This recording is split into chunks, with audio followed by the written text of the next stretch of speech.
Okay, perfect. So I'm going to start with the, so for those of us who are joining after class, during the class session in the problem session that we did today for review 2, we actually are going to stick to these examples. So you can see that we are going to basically, these are the topics that has been suggested by Dr. Chwaja for me to be covering in the problem session. And you can see that there are topics relating to examples, very specific examples, and these examples are counting methods. So we are going to touch that topic last today. The second last will be the concepts. Actually, I'll start with this one, the concepts relating to CDF and properties of CDF. And then I'm going to go to properties of PDF and specifically make sure that section 4.2.1, this is where I'm actually going to request you to open your online books or offline hardcover books, whatever you have, so that you guys can also be at sync with me. And then we are going to go into computing probabilities using CDF or PDF, which is the last problem that we did in class. We are going to actually start seeing that problem so that we are used to seeing those kind of problems if it comes during the exam. So I'm going to scroll down all the way to the end. So these are the types of problems that you should be able to see and should be able to solve during your exam. Okay. Now, the question is, of course, how? Well, that's what we are going to find out. But before we even get into the solution part of this guy, we have to learn what is even p of x less than 0 or p of mod of x minus half less than 1. What does it represent? What is the probability of that represent? And why can we actually use the properties of PDF or a property of out here, the CDF, in order for me to solve this particular numerical problem? Okay, so I'm going to turn my video off because I'm going to start writing, and my writing and my video does not coincide. If I tell you to open your book, please open your book. But due to bandwidth reason, I'm putting my video off because I'm starting to write. All right. So the first concept is the concept of probability in itself, right? So I'm going to go into the presentation mode, okay? And I'm going to swift down to the last problem. So this is the problem that is going to be maximum present in your paper, okay? So you need to know how to plot a CDF, cumulative distribution function. You might also need to know how to plot a PDF. So first of all, we are going to go over what is PDF, what is CDF, why are they even important, why are they, what are the significances of that, and then we are going to learn how to solve the problem, not only from the perspective of, okay, this is a problem and I know how to solve it, but you should be able to understand to solve any problems, right? That's the understanding that we are looking for. And we are also going to cover, concepts like if I say C equals X greater than minus or negative 0.5, what does that mean? What does this statement even mean, right? Um, so this is like in depth. So if people, if some of the students I know, they might actually be a book reader. I love reading books myself. So if you have read the books, probably this session is going to be a little bit boring for you. But for most of us, we don't have time. Sorry, guys, I've been talking a lot, so I might be sipping my coffee. Anyway, um, so yeah, let's get started. So first of all, probability, okay? Um, so first of all, if I say probability, so if I write P, this is an operator, okay? Probability is an operator. And later on, you're going to actually learn about more operators, which are going to be looking like this, which is the expected value operator, okay? And these are going to be much more complex concepts. This is, suppose, the variance operator. This is not included in your exam right now. So these are all different types of characteristics that we actually have, and these are different operations that we do. So probability of, now, if I find out the probability of X, that means this X is an event, right? So X has to be, say, for example, roll of a die, of a dice. And let's consider it as a fair dice, right? Excuse me. So if I roll, every side has the probability of 1 by 6. Now, how did we come up with this number? We experimented with this number for a very, very, very long time. How much long? Well, that n should tend to infinity. Okay, that many number of times I have tried to actually perform this experiment, and we came up that the probability of 1, 2, 3, 4, 5, and 6, all the faces of the die, they have equiprobable chances of appearing when we roll a dice. Similarly, this is the very basic understanding. So these are all probabilistic numbers. Okay, they are not fixed numbers.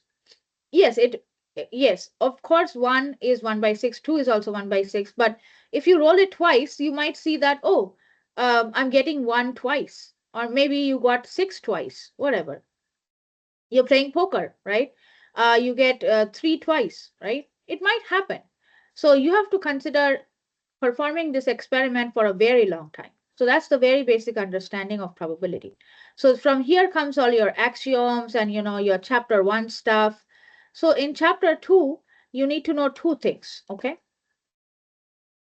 You need to know how to, first of all, counting methods.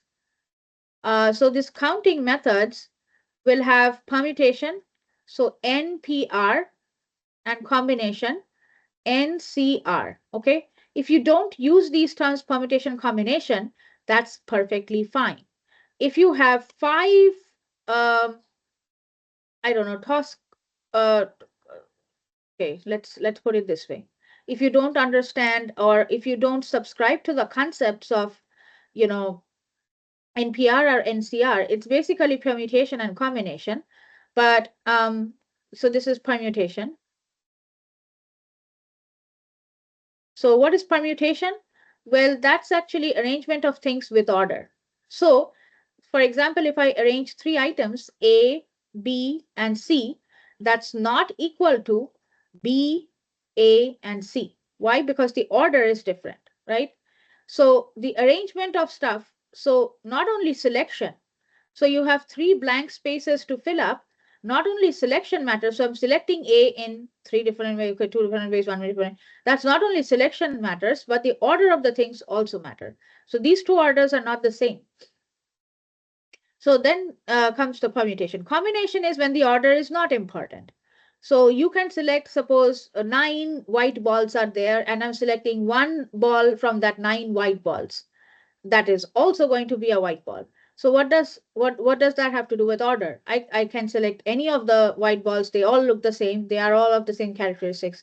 So it doesn't really matter. Order does not come into space. So order comes into space where we have different types of objects or different types of combinatorial patterns where objects itself can be identified individually, right?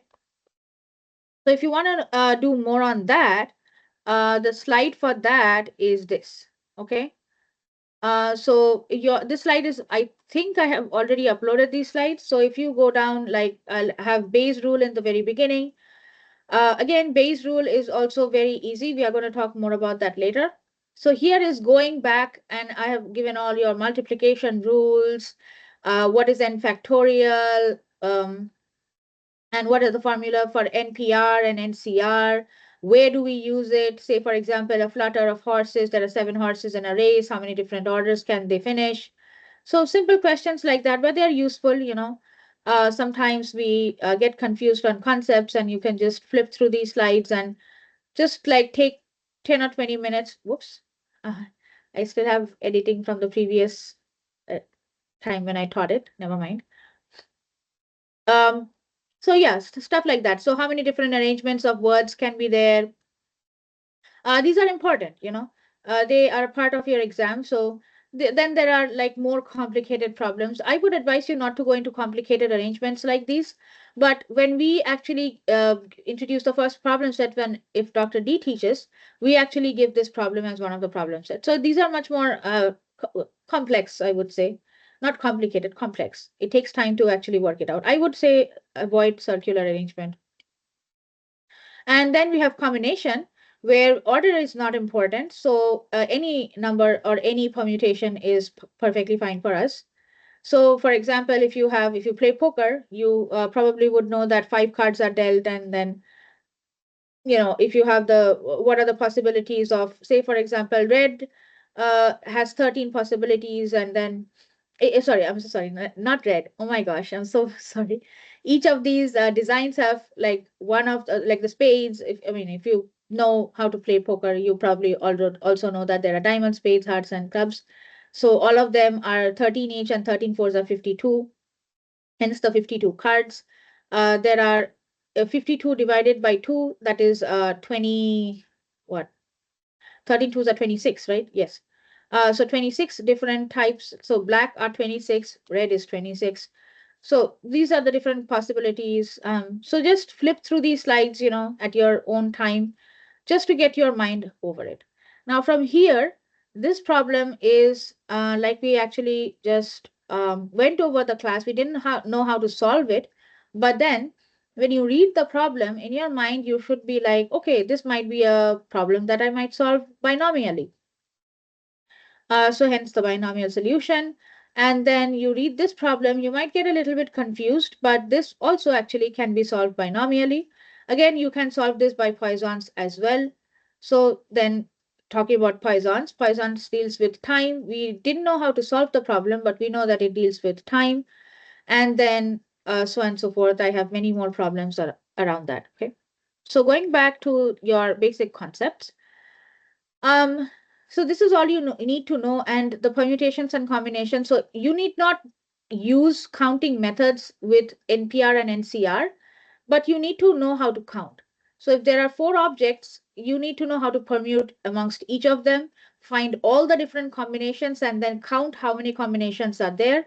So you should be having 16 different combinations. And if you say, for example, miss a combination and you say come up with 15, well, the answer is wrong.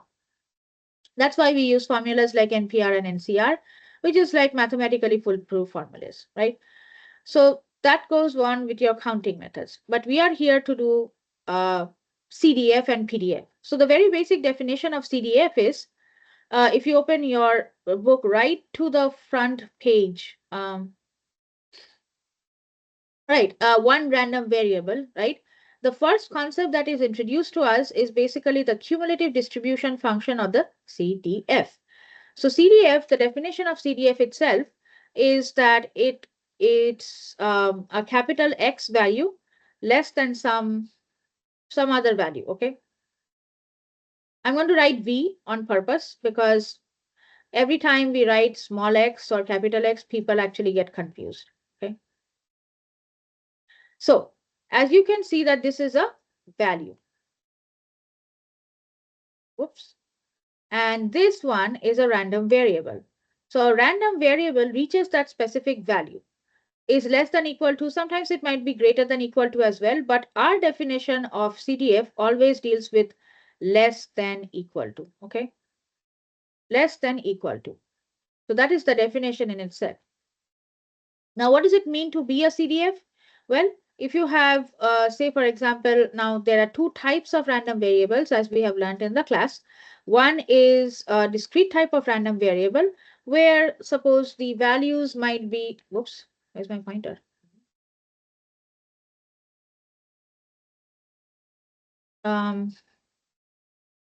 So the values might be all discrete values. So that's a different type of random variable. Or it may actually include all the values in between, which is a continuous random variable. Either ways, a random variable, when it's defined, it has like number line. It has a representation on the number line. And so if we have, say, for example, a line defined out here called 4, okay? So I want to find out everything, all the area under this curve until 4. So that would actually give you this number. So we are trying to find out that specific zone until that number, okay? And we are trying to find out the probabilistic value. Now this is where your properties are going to come in. So the definition in itself does not tell you anything much other than the fact that a random variable is a specific function. And that specific function is basically, so as you can see, I mean, a normal definition of a function is f of something, right? So this is basically f of x. Now, x is just a value. So we write f of capital X of small x. Capital X means that that function that you are actually writing out, that function is a function of that random variable. And the small x is the value that we want to reach to, right? X obviously tends from minus infinity to infinity unless otherwise specified. Very, very important factor. What does it mean? It means that if the X range is given from 0 to 1, please take it from 0 to 1. Please don't take the ideal case from minus infinity to infinity. Students make that mistake. That's why I have to repeat it. Okay. Now, very simple examples to actually deal with these kinds of problems. So I'm not going to go over very, very simple problems, but I'm going to go over one or two of the simple problems so that we can absolutely for sure solidify the concept of it. Now, this concept will also be important for us to understand the properties. So, do I want to make something up? Well, first of all, if I give you, right,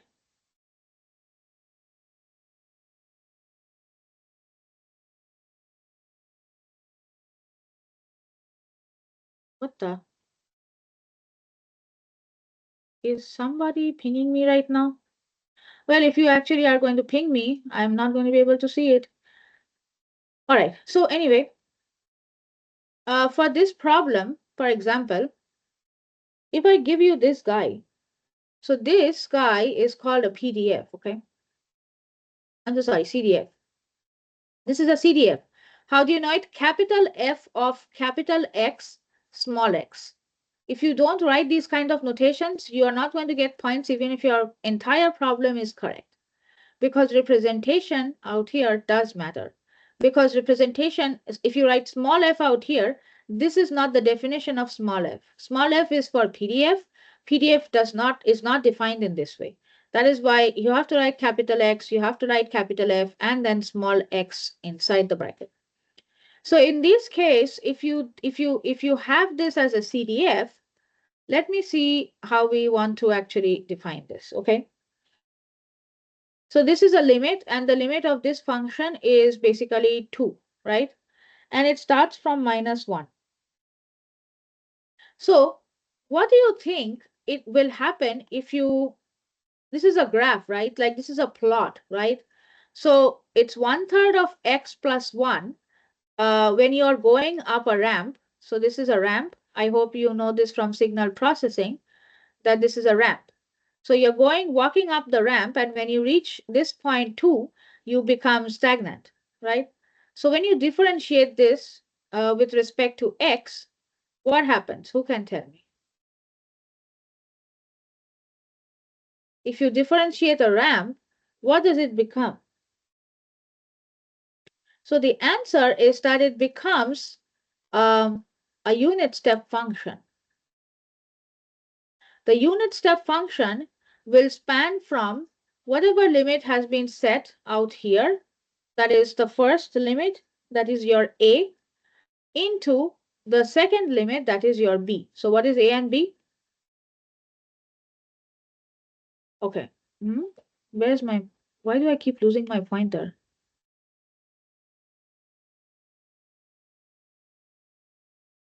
Okay. So this guy is your part A, and this guy is your B. Okay.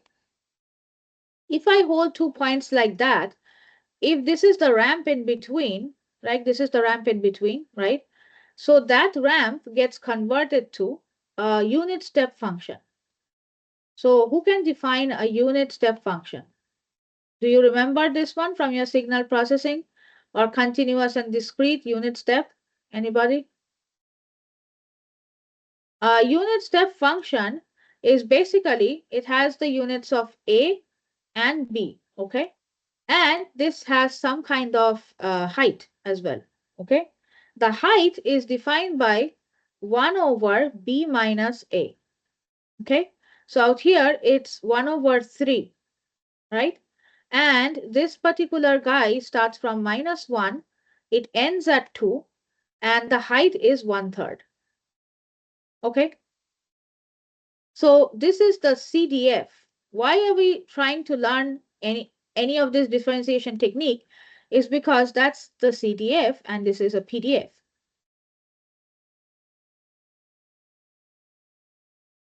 Why did I? Okay, so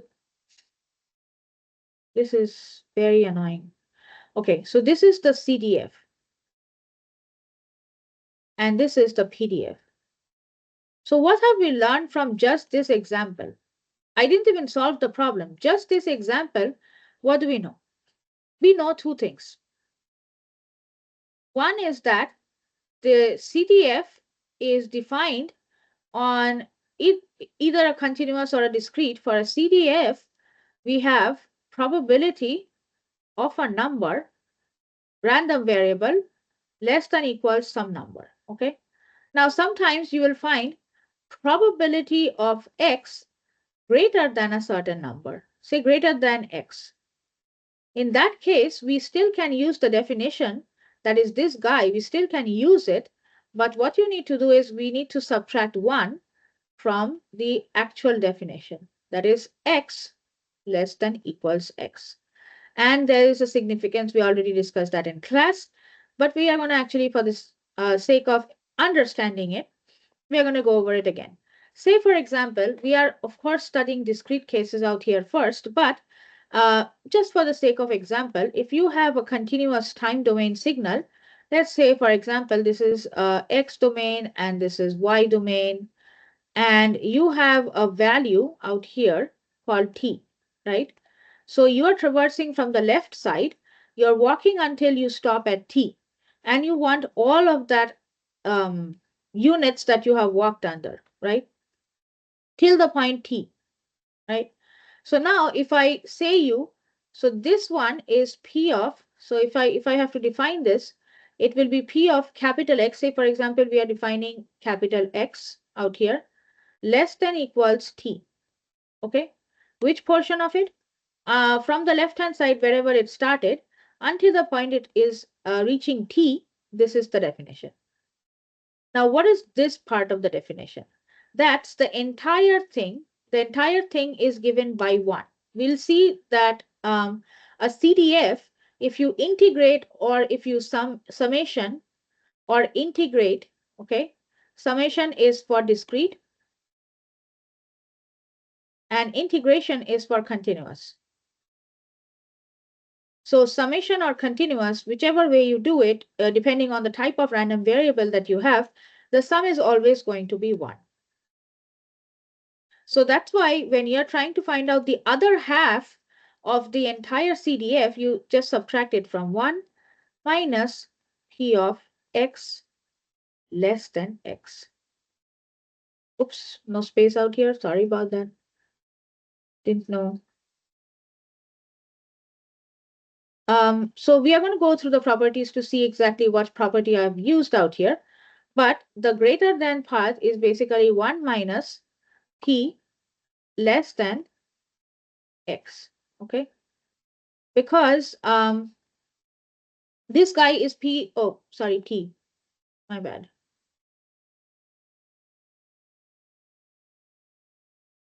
All right. So now that we have these things, now let's actually try to solve the problem. Or rather, let's solve a problem. Okay. Your book does have quite a lot of good examples. And Dr. Twaja did not really suggest a specific example for understanding the CDF or PDF. But if I find it, I'll definitely let you know about it. Say, for example, I can just take a random example from your book. Doesn't really matter. Um, so this example is a great example for us to understand. First off, the CDF, that's a step function. And this is called an increasing step function. There are decreasing step functions as well. And then this is the PDF format of it. So when you, there's a little bit of signal processing out here, and I'm going to tell you the concepts if you're not aware of it, no problem. So what is happening, first of all, is the problem. So in the figure 4.2a, whichever it is, so CDF is getting calculated. That's called X is the number of heads in 3 tosses of a coin. So quickly, if you toss a coin thrice, right? Going back to your counting methods, if you toss a coin thrice, there are going to be, first of all, one of the coin is going to be in position one. Oop, I don't know why it keeps happening.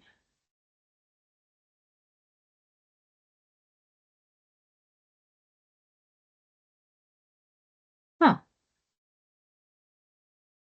Well, so let's actually do this on this part. So we have 3 coin toss, right? One, two, and three. So a coin can be tossed in, well, one way. It's just a toss.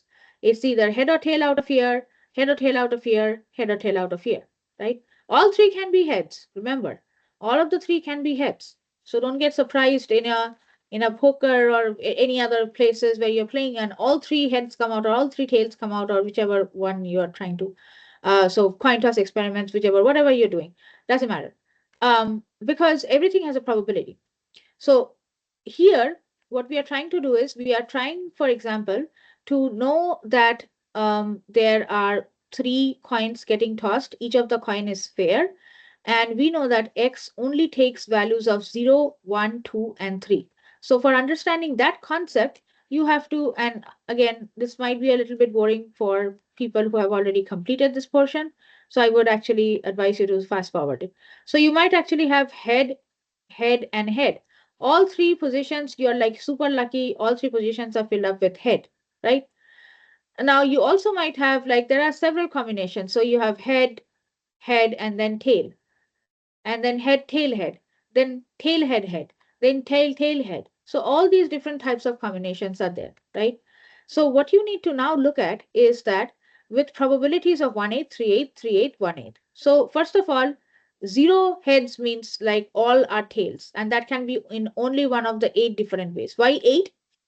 So if you actually permute these guys, you will see that there are 8 possible combinations. So head, head, tail, whatever you do, there are 8 possible combinations.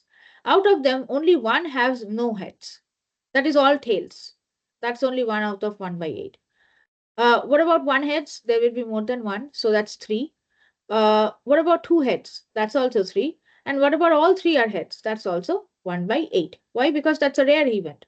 Because 000 or 111 comes in kind of rare chances. So now that we have our data sorted out, so let's read what we are trying to do though.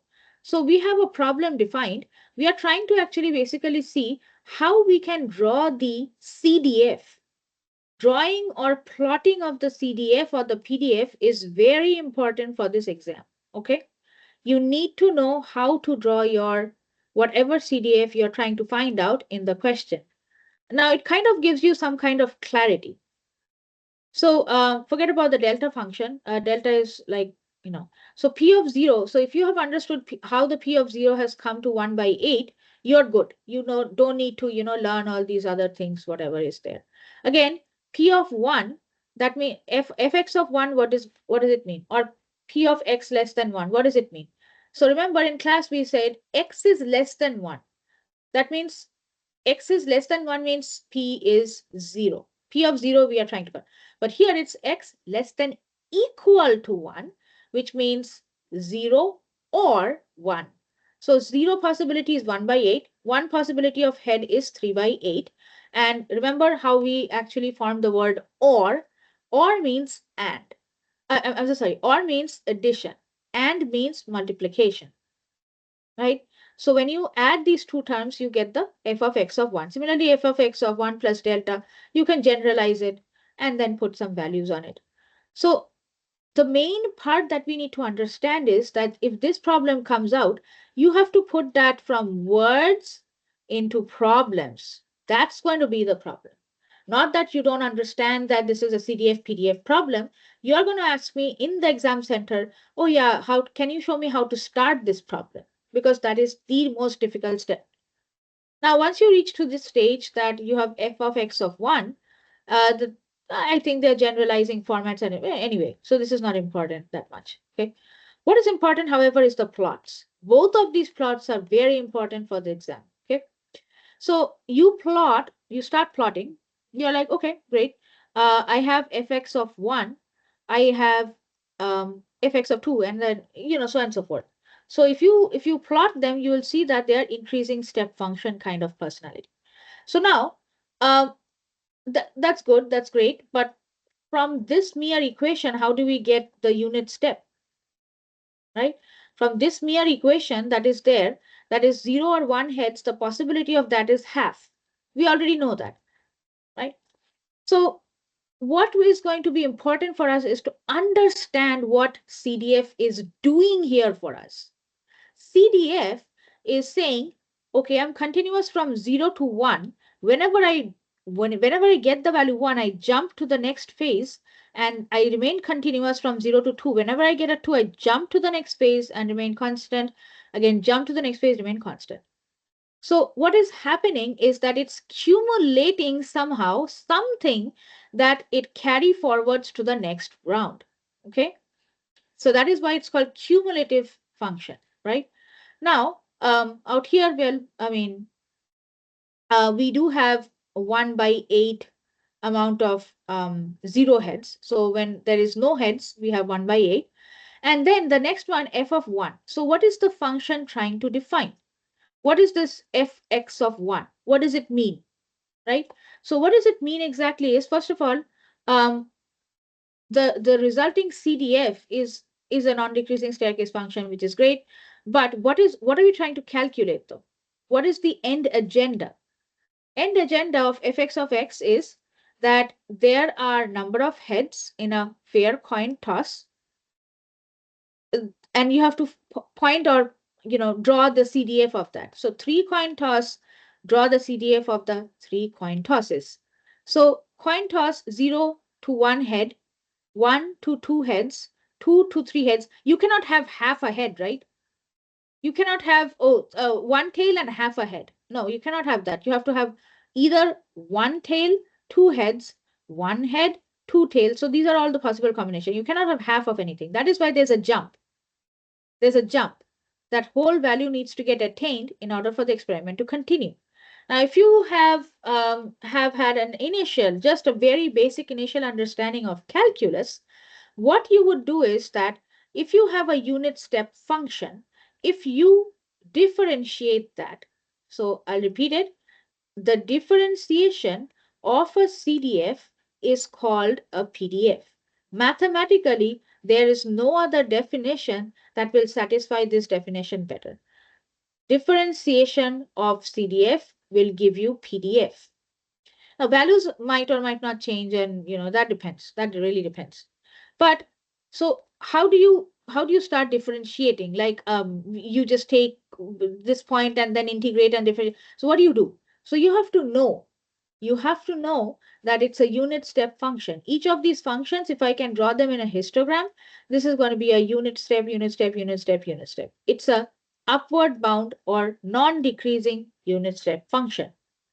So the points of discontinuity is where the impulses are going to sit. So you see the impulse out here. Impulse means that in a number line, you draw big bold lines and then you put a arrowhead on it, right? So yeah, it's funny as it sounds, but they are actually the PDFs. So remember that in your plot, you have to mention fx of x, which is small f representing the PDF, capital F representing the CDF. Okay.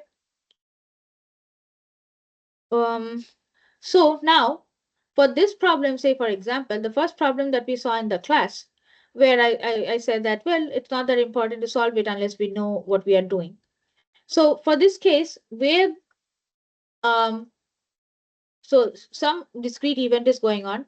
Why do I know this is a discrete event? Well, the number space. Always look at the number line. Number line 0 has a value, 1 has a value, 2 has a value, 15 has a value, 100 has a value, but not anything in between. So 1 by 24, then we have 20 by 64, then so on and so forth, right? So this guy is basically the CDF. Now, let's actually learn how to solve the CDF. Okay. So this is the part that we have been waiting for. And this part is very important. Now I need a drink.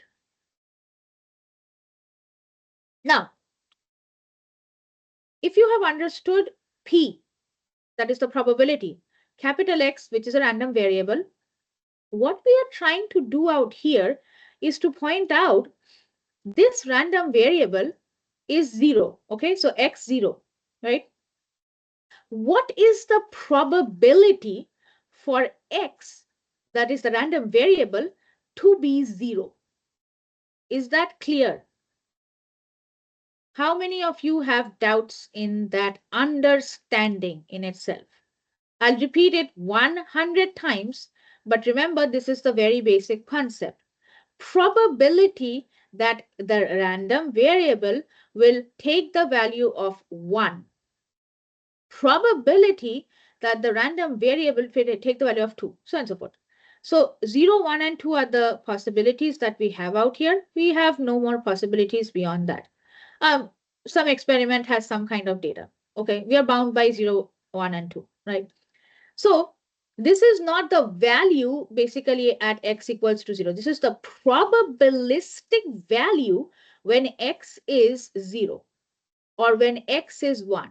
So x might be an event. So for example, if x is, I don't know, I have to see the problem for this. So I'm trying to read it. If car is bias coin, so there might be a coin toss experiment or something going on. I beg your pardon, I don't probably exactly know what X is going on. So let's take X to be a coin toss experiment, 3 consecutive coin toss experiments, something. Okay. So anyway, so that's the expression, that's the meaning of that. Okay. Now, when X is 0, we have to find out what is the value for that? Well, how do you come up with 1 by 64? Well, that's when you look at the data points. Okay.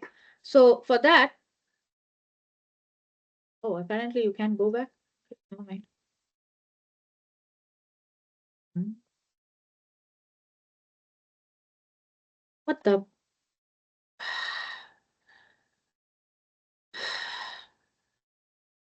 All right. So again, I have to turn to problem 3.1 on your book. I can imagine making up 3.1 problem. So, okay, 3.1 problem is actually a coin tossed 3 times and the sequence of head and tail is noted down. So I'm reading this problem from your book. Uh, yeah, so this is the problem that I'm reading from your book. This is the scenario that we have been given. So there are 3 coin toss experiments and you have noted down all the possible 3 coin toss experiment results. And from there, we are trying to basically gauge that compare the PMF of X with the PMF of Y. So X and Y, I'm guessing are something. So let's find out again. Well, X is the number of heads in 3 coin tosses. I have no idea about Y. Oops. Let's see what Y could be. Hmm? Y has no definition. Oh, here you go. Y equals 8. Why is Y 8? Let's see. I'm just trying to find out, okay, Y is a function of random variable X that is continuous, can be related back. Y is a reward. Let Y be the reward to the player. Oh, so they are playing a game. I see. Okay, well, so X is 2 is, oh, okay, so the coin is tossed 3 times. Okay, and the number of heads is counted, and then the player receives $1 if X is 2 and $8 if X is 3. So this is actually a good example for you to actually think whether you want to invest a money. Sometimes big dealings, like if you are into shares and stuff like that. I have just recently, entered the market of share. It's very complicated, easy to understand, but complex too when you are investing. So if I give you the probability that X is 2, you win $1, and if X is 3, you win $8, you easily know the probability of X being 3. X is what? X is the very experiment of assigning an output in the number of heads that we get. Okay, so X is the number of head. Y is a function of the random variable X, and its outcome can be related back to the sample space of the underlying experiment. I still don't know what y is. Let's see. I still don't know what y is. Okay. Anyway, doesn't matter. So y is another event. So let's just concentrate on x for now. So compare the PMF. So if there are like the number of heads in two toss. So out here there are two tosses. So two tosses, the number of heads you can easily calculate. Again, you have to make head, head, tail, tail, head, tail, tail, head. The possibility of one head is one by, like, do your entire table out here like they have done. Possibility of zero head is 1 by 4, 0, 0. So if you have both zero heads, so it's 1 by 4 times 1 by 4 is 1 by 16. And you have x equals 0 means the possibility, say for example, if the coin is biased or non-biased, and you have to see all those different possibilities. So I don't know what y is. So apparently y is 1 by 16 due to some reason. So the reason what I'm trying to actually get to is, your events are going to be defined and you are going to be able to figure out how to do the math. But I'm trying to define why it's multiplied together instead of added. So x equals 0 can be done in two different ways, right? So both the ways are equiprobable and independent of each other. That's why 1/4 is when, um, I think this is another person who's tossing the coin or something. Anyway, so person Y and person X or something is going on. So if person Y throws a 0, the probability is 1/16 or something happens there. Anyway, so no heads, I think their probability is 1/16 because it's a biased coin due to some reason. Anyway, so now 0 can happen in two different ways. Both of them are basically pitching for 0 and both of them are independent events. That's why you can multiply both of them. Now, where is this important? Now, this is important because, you see, coming back to this kind of problems, in this kind of problems, you will find a lot of use of direct properties of CDF. So in order for us to understand, say, for example, how do we interpret, first of all, we come up with P of x less than 0. From there, you go on to the definition that, okay, x less than 0 means that can be represented as f of x 0. Why is that so? That's from the definition. And f of x of 0, if you put in 0 in this entire ramp equation, that means small x is 0. This is just a function substitution. So if you put x is 0, then the value is 1/3. So at x less than 0, any of the CDF value that is there, that is from 0 to -1, the value of the CDF that you have, the probabilistic value, again, just not the value, the probabilistic value for x less than 0 is 1/3, right? So that's the same concept with CDF with any other possibilities. Okay, we learn how to solve the problems, but then going back, so that is a PMF. Okay, so you differentiate a CDF, you get PMF for discrete. You differentiate a CDF for continuous, you get PDF. Now, going back to the book, what about the properties? Where are we going to use the properties? So first of all, let us actually learn the properties. Now, in your cheat sheet, you should be having a space which is dedicated to the properties and understanding what all are going on in these properties. So for all known purposes, Px of x, that means the PMF of this specific random variable at a specific value, all this PMF should be greater than 0. So if you're getting a PMF which is like -1 by 42, it's a wrong answer. I don't need to tell you that. You will probably would have deduced it by yourself. Now, second property is that if you sum all the area under that entire CDF, that is always equal to 1.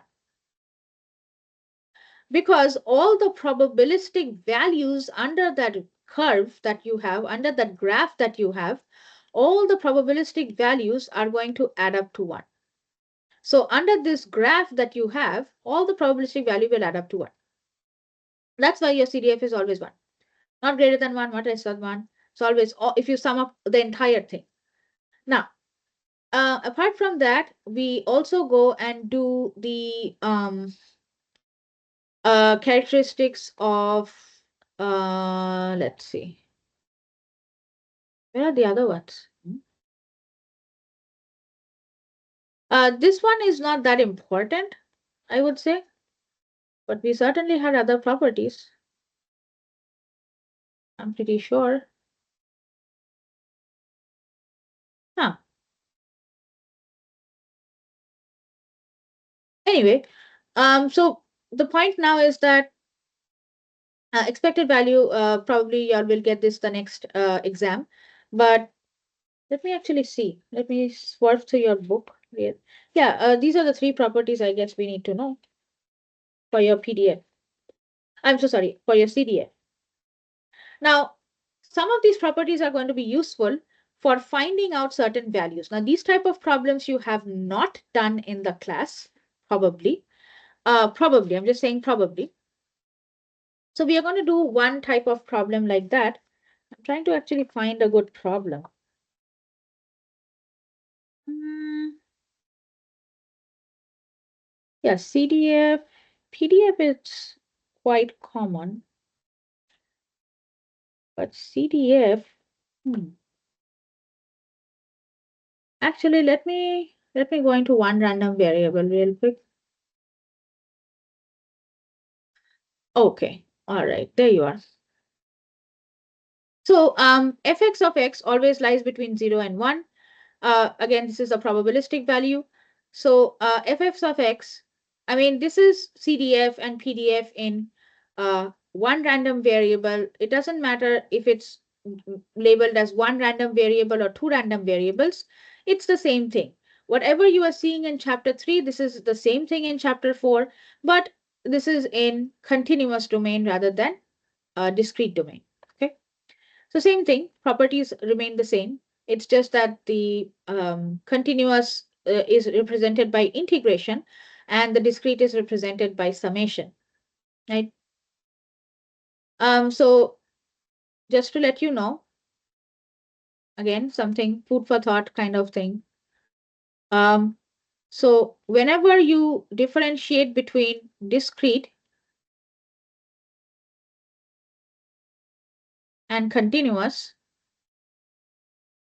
so what you are trying to do is basically trying to say that this works in the summation and this works in the integration. So when you are going to differentiate this guy, it's going to differentiate in discrete values. Okay. This one is going to differentiate in continuous values. So this is your calculus stuff, right? So summation will be having very specific points. Like this one also can tend to infinity. Okay. But this one will have something like x of n, like very specific values. And this one will be just having x dx, right? So x of n means that there will be, even if n tends to infinity, even if this is from minus infinity to infinity, and this is n tends to infinity, but this will be adding very specific values. This will be adding all the values. That's the point. So this is your basic, calculus kind of questions. I'm not going to go too much into details about that, but you have to, again, know the properties of a CDF. So the first property is that, second property is that if your addition is done for all the area under the curve, that is always 1. That's actually constant.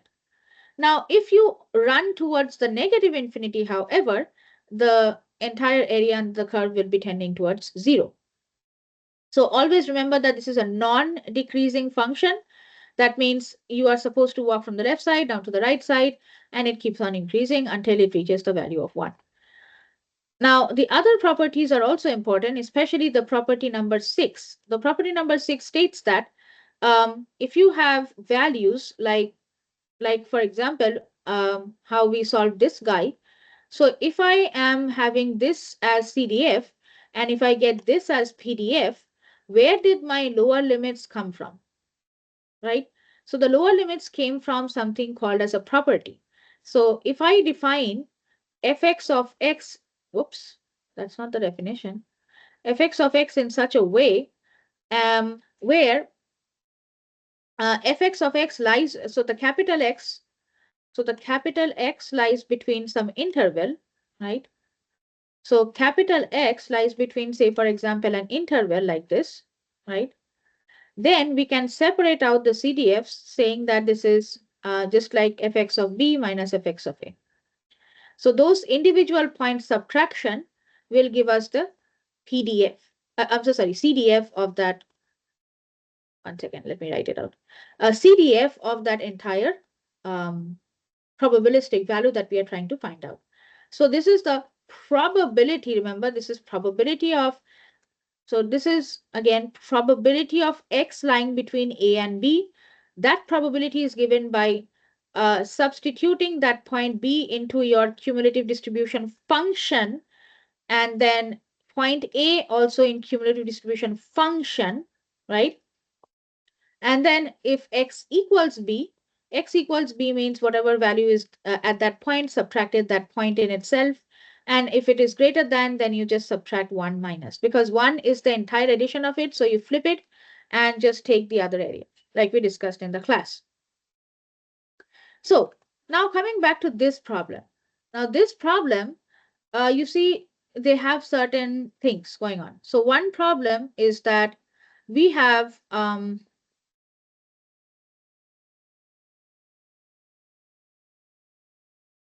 one problem is that we don't know how to plot it, right? So plots might not be, or might be very simple, not saying that it has to be very, very complex, but we should know how to plot a ramp, right? We are like almost going to be juniors or seniors or however, you'll put it out here. So we should know how to plot things. So random variable is uniformly distributed. What does that word uniformly distributed in the interval mean? So it almost means that X is lying between this point. Okay. X is almost lying between this point. In fact, I know more. Uniform distribution actually is like it goes on till a point until you cut off. So the cutoff point is 2 out here, and the cutoff point is -1 out here. So it's a kind of a step function or something to do with that. Okay. Now find the plot of CDF of X. Okay. So this is not the plot of CDF, not CDF. This is how the value itself looks like. Okay. Not the CDF. So don't give this as a plot. I'll tell you what the CDF looks like though. We are going to come up with step by step on how the CDF actually looks like a ramp. Okay. So first of all, it's a unit interval. Great. How do you come up with 1/3 x plus 1? So for that, you need to go back and do a little bit of, your junior level, high school level, whatever level math that you have, that it's a line. Okay. It's a line. One point of that line is -1. One point of that line is 2. Okay. And there's a random variable. So you have to find the equation of this line. Can somebody tell me how to find that equation? How about this fact? Y equals mx plus c, right? We know that. So by definition, if you have two different points for x given now to you, what is going to be? So there is no slope for this line, or there might be a slope for this line. I don't know. And there definitely is some sort of um, might or might not be again intercept of any kind, but anyway. So the point is that we have two differences. So one extreme is 2 and the other extreme is -1. So if you all know basic geometry, you will find out that y is the so first of all, 2 minus of -1 is 3. So again, you need to know the basic equation of lines, go back and look at the chat GPT if you have forgotten it. So that's how 1/3 comes up. So this is 2 minus minus 1, which is 3, and 1/3, because that's the slope. And we have x. We don't have any intercept. So that's how you come up with the equation for the function of this variable. What we were looking at is how the variable was distributed. Now we came up with the function. Remember, oops, remember that the very definition of CDF is that, well, if you can read the CDF definition out here, you can read the CDF definition out here, or PMF definition out here, whichever way you want to read it. It's basically a function over x. Okay, so we have to actually first of all define the function. So once you define the function, you know, oh, okay, hold on. So this has a 1/3 slope, and this is a value, this is variating in that x, right? X is the random variable, right? So now you see that, okay, well, hold on. This might be the uniform thing talking, but this is actually a ramp. So anything in x and anything in that sort of value is basically, you know, basically a ramp. So now there is an intercept out here, which is C, which is the point where the line cuts the part where you are having a 0 or having a 1 or having a 2. So if you interact this line with your y-axis and find out, and etc., etc. So I'm not going to go into how to plot and all these things, but you have to go into it. So if these types of problems come in, first duty for you is to go and see equation of, um, just revise lines, okay? Lines or circles, you know, or parabolas. Usually we do this in high school. That probably is 17 years before um, the ones that I'm doing right now. So I might have forgotten a bit. But so parabolas and circles, so each of them has y is equal to mx plus c, or they have intercept equations as well. Y2 minus y1 divided by x2 minus x1. Circles have x squared plus y squared equals c squared. Parabolas have similar equations. So go through this part. Otherwise, you are not going to be able to come up with the function. So this is the slope, this is x, and this is the intercept. So once you find that out, the important point is after you find that out. Okay. So if you are given some sort of uniform random variable in your exam, and uniform random variable is important, make what you can out of that. Um, Uniform random variable is important because your professor has extremely specifically mentioned properties of PDF on use of direct delta function. So direct delta function comes in use on very specific occasions when you differentiate certain stuff. And this one or some sort of problems in these guys, they are going to be important to us. Okay. So anyway, after you come up with the line equation, and you see that after after the point intercept of 2, you actually have a have a continuous value of 1. So this will remain 1 forever, like as long as the uniform random variable exists. So this one, what I'm trying to explain you now is that this one is no longer the probability itself. This one is the CDF. Okay. So remember, you're not plotting the probabilistic value. We are plotting the CDF of that probabilistic value. So this is a CDF value. That's why we can substitute the 0 directly out here, right? So if it is half, that's why we can put the values of half out here. So this has shifted from, this x is a uniformly random variable distributed. So this has shifted from being a random variable to actually being a function of that random variable, which is called a CDF. So this is the plot of the CDF. Now, um, next and the more important part is finding the PDF. So if I say you that can you please find the PDF of this guy, what do? You differentiate. So differentiation again, if you can in your cheat sheet write this down.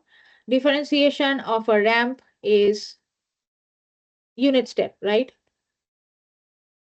Differentiation of a unit step is delta.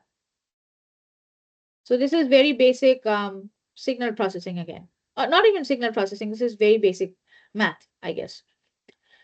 So ramp goes to unit step goes to delta. Now delta cannot be further differentiated because direct delta or delta function is basically having no area or just zero area and an infinitesimally long impulse, like almost infinite area standing on a zero or standing on -1, -2, wherever you situate it, doesn't matter. But that's the definition of a delta function. So this cannot be differentiated any further. So if you have a ramp, it goes to a unit step, that I know. Well, and if it's already a unit step, it becomes a direct delta. So we don't need to care about this part. So this part, we are not going to care about it because after that, the signal kind of dies. So -1 to 2. So using the property,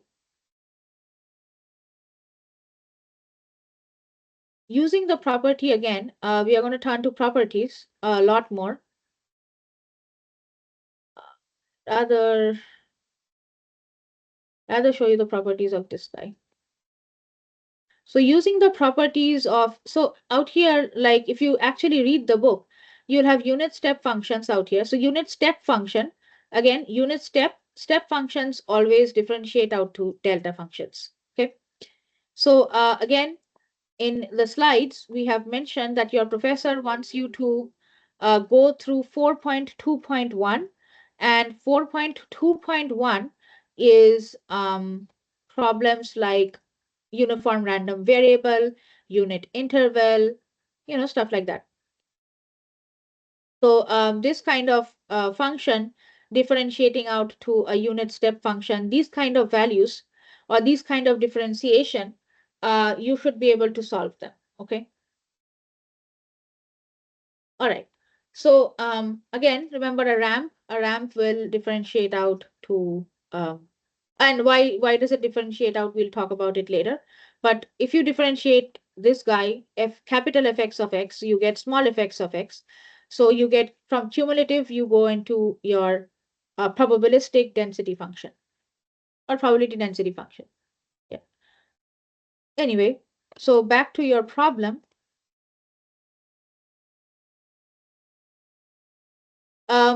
So first of all, what is happening out here? This is a mod. Mod operator means it has two options. Either it can be x minus half, or it can be minus of x minus half. Oh, okay. So those are the two properties that have been exploited out here. And based on that, these ranges are going to change. Okay. So if you consider x minus half is less than 1, then x equals 1 plus half. And then if you consider minus of x minus half is less than 1, that will be, if you manipulate that sign, that will be x is greater than minus half. So that changes your ranges out here. Okay. Once you get the ranges, you use property number. I'll give you the exact property number so that you can make your cheat sheets. Life is going to get a little bit more easier. You can use the property number. Yeah, you can use the property number 6. Like I said, this is actually an important property. Property number 6 states that if you have two limits, a and b, you can actually say fx of b minus fx of a. So you are using property 6 out here. And you can actually take this property down in your cheat sheet. So property 6 states that you can directly substitute these values of 3 by 2, 3 over 2, and 3 over, sorry, this is just half and 3 by 2, right? So you can directly substitute these two values into the function of fx of x. So fx of x already has an equation, right? So you're just substituting this value x, right? This value x into, hang on, please. All right. So you're substituting these half or one third or one fourth, whatever values you have right out here, into those x equations and then finding the value of it. That's all. The main idea behind it is using the properties first, and second, how to. So first of all, if I give you that x minus half is less than 1, what do you do after that? I have not given you any probability sign out here or nothing. I have just asked you to find out x minus half is less than half. X minus half is less than 1. So you have to say, no, probability of x minus half is less than 1. So hence, you can solve this and find out the probabilistic value of that.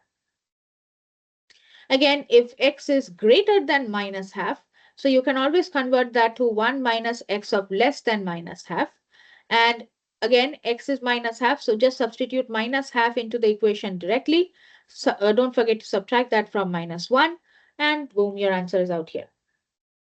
So once you understand what to substitute where, you will be able to solve this problem very, very easily. And remember, if you have to plot the CDF, and from there you have to plot the PDF. Now, if you want more on how to actually solve that, good practice examples are example 4.3 from your book. Example 4.2 is also good. Okay. And of course, please practice your homework problems. I'll upload the solutions in a bit after I end the session. All right. So that's all. How about this problem? Now we are going backwards, as I have promised in the class. We are going to actually unfold the problem, but this time we are going backwards. So we have some coin toss, first toss and second toss of dice or something else is going on out here. I'm pretty sure. But anyway, what we are trying to do is, two dice are tossed in a, okay, two dice are tossed and let x be the difference in the number of dots. Okay. So x is the difference in the number of dots. That means if both of the dice is 1, then there is no difference. Again, both of the dice is 2, no difference. Both of the dice is 3, no difference. But if the first dice is 1 and the second dice is 2, then 1 minus 2 is minus 1, and hence the entire table is formed. So to come, for your mind to actually think and come up with this table, that is the biggest challenge in probability. Because you're going to specifically do it on hand and paper, and you're going to get extremely confused. Now, if, for example, you go past the fact that you have basically somehow managed to form this table, then what we are going to do is we are going to learn how to solve the probabilities. From there, we should be able to plot the PDF, and we should be able to find out the probability that mod of x less than k for all k.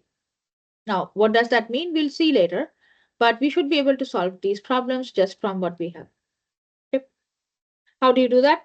Well, first of all, we have to find out each of the probabilities to plot the PMF. So PDF, PMF is the same term. PMF is used for discrete values and PDF is used for continuous values. So if you have to calculate the PMF, you have to know what points are there and how much magnitudes are there on those specific points. So what are the points out here? It starts from -5 and it goes all the way till 5. So that's the number of points that we have. So -5, -4, -3, -2, -1, and then we have 0, and then 1, 2, 3, 4, 5. So that's exactly what you see in this number line. Okay. And now we have to find out, well, x is 5 means what? X5 means that both the dice that are rolled, fair dice that are getting rolled, they both have 6 as a face value. That can only be found out by 1/6 ways, right? So 36 possible combinations on the bottom. And out of that, you have both are basically Um, so okay. So this one is okay. So this one is the first die is 1 and the second die is 6. Okay. Whichever way, doesn't matter. So the term 5, I'm just telling the term 5. So term 5 is out here. So term 0. Let's calculate term 0. Term 0 means what? There are 36 possible combinations. Why? Because two die is getting rolled. This is the total combination. Okay. As you can see, I'm least bothered about what the problem is rather than how to solve it. Okay. So total combinations are 36 because there are two dice getting rolled. And out of that, you can have, say, for example, the number of dots. So obviously, the dice will have at least one dot. So out of that one dot can be achieved in how many ways? Out of that, again, the second dot can be achieved in how many ways? Turns out that there are 6 ways. Out of all the 36 ways, we can actually turn out that both the dots are 1. Okay. Then once x is 1, so remember that this is the difference value. So both the difference should be 0, right? So if you have both the difference of 1 as 0, both the difference of 2 as 0 is also calculated. Both the difference of 3 as 0 is also calculated. So you have 1, 2, 3, 4, 5, and 6. 6 possibilities. That's why it is 6 over 36. 36 is the total. So 36 should be at the bottom denominator for all of these problems. What about 1? So x is 1 in how many different ways? So if you do a table format, you can see automatically that you can just count the number of possibilities that are there other than a list format, right? Um, let's see. So 1 can be in 1, 2, 3, 4, and 5 ways. So 5 over 36. 2 can be in, so just count and then write the number of times or number of ways or number of whatever being asked, right? So write the number. Now you have very discrete points, and these are the weights at these discrete points. So you draw those weights across, and this is what your PDF or PMF will look like. So plotting is important. Okay. Plotting is going to be important. Now, what about, say, for example, find the property that x, mod of x is less than k for all k values. So if for all k values, well, mm, in general speaking, if x is equal to k, then there is mod of x, right? So we have to find out the CDF.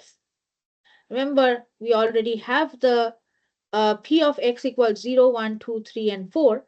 So there is a pattern. Okay, there is a pattern to it.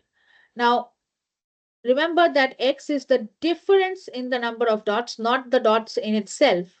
So anything that is to do with a number other than that has been shown up, that is going to get subtracted from the main number. That is out here as 6. So 6 is when everything is all 0. So we are not considering any biases. We are trying to say that this is the most generic format. Any value that is set in between that, right? Any value that is set in between that, or say, for example, I want to find out x is, I don't know, less than 2, right? So x less than 2 means what? Um, Again, the same concept of probabilistic cumulative distribution function. We will walk from the right side of the, I'm so sorry, left side of the graph until we reach the value of 2. So we'll find out that until we reach the value 2, we have minus 5, we have minus 4, minus 3, minus 2, minus so on and so forth until we reach 2. So that is why you get this big calculation. 3 over 36 for zeros, right? And then 2 of 3 over 36 for zeros, 2 of 3 over 36 for ones, and then 4 by 36 is also 2 times. And until you do that, you reach this value, right? So that's how you explain this one. But how did you even do that? Uh, well, first of all, whatever random variable that you are choosing to, so remember the modulus operator will operate in 2 different ways. So this is minus of k or plus of k, right? So it's almost like x lies between this guy. Okay, so that is why we subtracted k from 36. And k is obviously within 5 or less than or equal to 5. Otherwise, this equation will not make sense. Again, the solution is not important. What is important for you to understand is how to solve it. What to solve, you are going to get with practice. Okay, so this is the PMF. Draw the PMF properly, weight the PMFs properly, and you should be able to receive full score. Now, similarly, the same thing, x equals 0. So 0 can be well, unfortunately, 0 can be in only one way where x is 0. So x0, the probabilistic value is probably 1 by 16. Y0, the probabilistic value is 1 by 4, or so, whichever it is. So they are multiplied irrespective of each other because they don't intersect. If x is 0, they are not mutually exclusive events. So if this is 0, this cannot be 0. There is no rule on that. So we multiply the combinations, and this is 1 by 64. Now, I have actually, however, told you all, why do we add and multiply? Add and multiply. So x is 1 in 3 different ways. As you can see from the graph, x is 1 when both are 1, right? So 1, 1. And you can see 1 is 1 in 6 by 16 way, and 1 is 1 in half, right? So 6 by 16 is a possibility with half. And then you have 1 over 16 that is there, that is this guy, multiplied with half. And then you have 6 over 16 multiplied with 1/4. So these are all different possible combinations of the same problem that we are trying to solve, that x is equal to 1. We are trying to find out the probability for that. That is why we add them, right? So again, going back from here, so now this type of problem seems kind of simple to us, that these are direct deltas. They are PMF values. PMF values are discrete values. They have 0, 1, and 2. Each of the weights are either 116, 8 by 16, 7 by 16. But it cannot be a negative value. First, it cannot be less than 1, right? It has to be an ever positive value first, and second, this is CDF or CMF. There's nothing CMF. So it's called PMF or PDF or CDF. Okay. Now, if you have understood till here, what I want you to do is, I want you to actually go ahead if you want to. Now, this is for people who want to actually read, understand, and all those things. Go ahead and read the first definition of cumulative distribution function, properties of the cumulative distribution function, and just do one good example. I personally would suggest example 4.2, 4.3, or you can also do 4.5. Okay. So these are the examples that you can do in order for your concept to be absolutely solidified. Now I'm trying to actually solve for another problem. Let's see if I can find that problem. There are different types. Okay.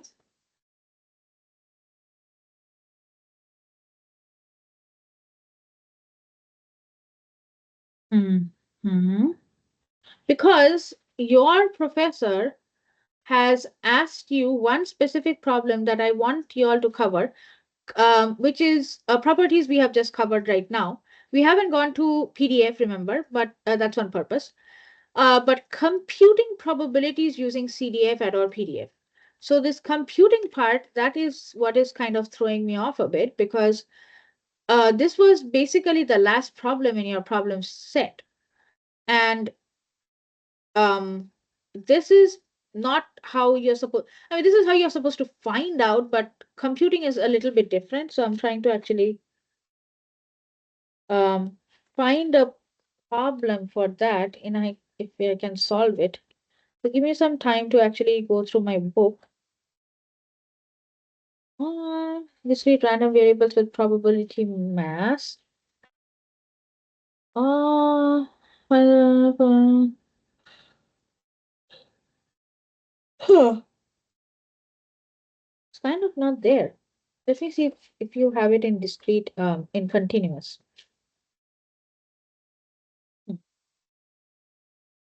I'm sorry, was that problem 2.127? 2.127. Let's see. That was the last one. That was just why I was. Oh, okay. I'm sorry again. I haven't quite uploaded your solution, so I probably don't know what is going on. Let's see. That's okay. You have 2.11. Is that, oh, 2.127. Okay, yeah, I can take a look on that. Let's see.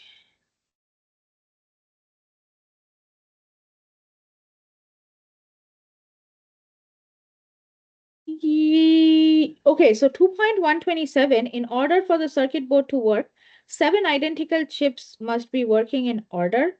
To improve the reliability, an additional chip is included in the board, which allows to replace any of the 7 other chips that has failed. So if this is what you're talking about as 127, um,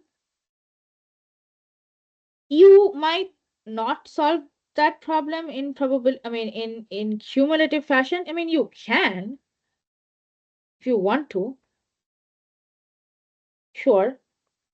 No, sorry, my bad. That's just the one I had at the end because I struggled with it, but no, it was Oh, 4.11. okay, My you bad. struggled with it. Okay, no, Yeah. okay, no problem with that. I'll clear that problem out. But I was trying to look at problems where, so I'll show you what I mean by computational problems. So computational problems, these are my last problem site. So if I upload it, don't be scared. If you don't know, for example, exponential random variables, they're not as useful. So these are very basic problems. Yeah. So you see these kind of problems where you have a value C that is missing, and you have to find out the value of C. So these are the kind of problems that I'm looking for in CDF. Uh, I don't know where to find that though, because that's what is called computing, and I'm struggling to find that actually. I mean, since just because he has mentioned it, I want to cover it so that you are not surprised, you know. Just give me a teeny tiny second.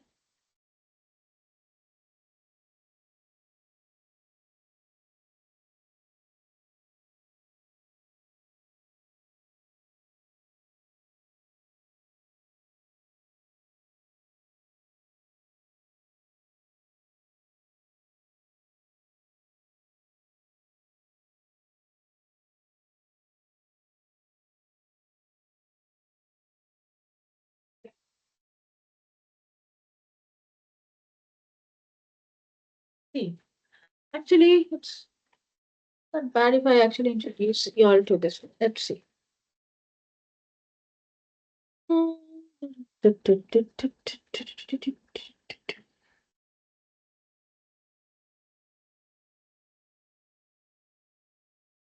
Yeah, some sort of problems like these.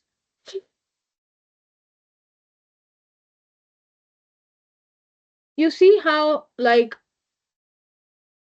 so if you're seeing problem 412, 413, if you're following my screen, you see how there is like an equation. From the equation, you have to plot the CDF and then find out x less than 2, x equals 0. So these are the types of problems I'm trying to search for. But let's see. Ah, there you are. There you are. All right. So these are the types of values when he mentioned in the slide, oops, sorry, didn't get to it. So I'm going to show you the solution directly. But what I'm going to do is I'm going to teach you how to do this, okay? Computing probabilities using CDF and or PDF. These are the types of problems that we are actually talking about. Say fx is given as some function, okay? So remember, this is a function. So function, yes, this is called CDF, sure. But what is the value of C? So you have 0 when x is less than 0, and the function is defined in between 0 and 1. and it has some kind of equation like the 0 0.5 times, I'm so sorry, 0 0.5 plus c sine square pi x square, whatever that is, and then 1 when x is less than 1. So this is the CDF. Remember, this is not the random variable, this is the CDF. um, if the CDF is like this, first of all, what can be the value of C? Second of all, plot the CDF. Maybe there can be an additional problem of plot the PDF as well, and then find out if what the probability of X is greater than 0. So I'm going to not waste my time out here. I mean, I can.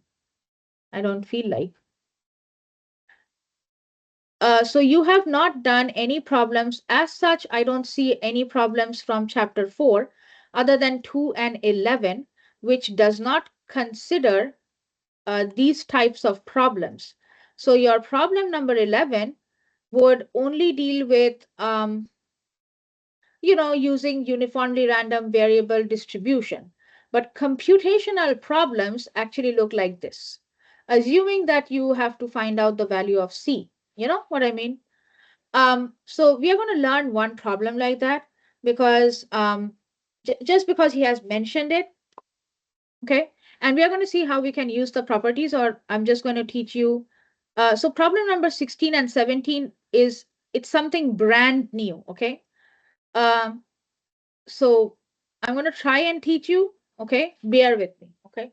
Just because he kind of mentioned the properties as well as mentioned the PDF and CDF, just in case it comes in, it's very easy to solve. It's like step 1, 2, 3, 4, but um, you have to know what to do.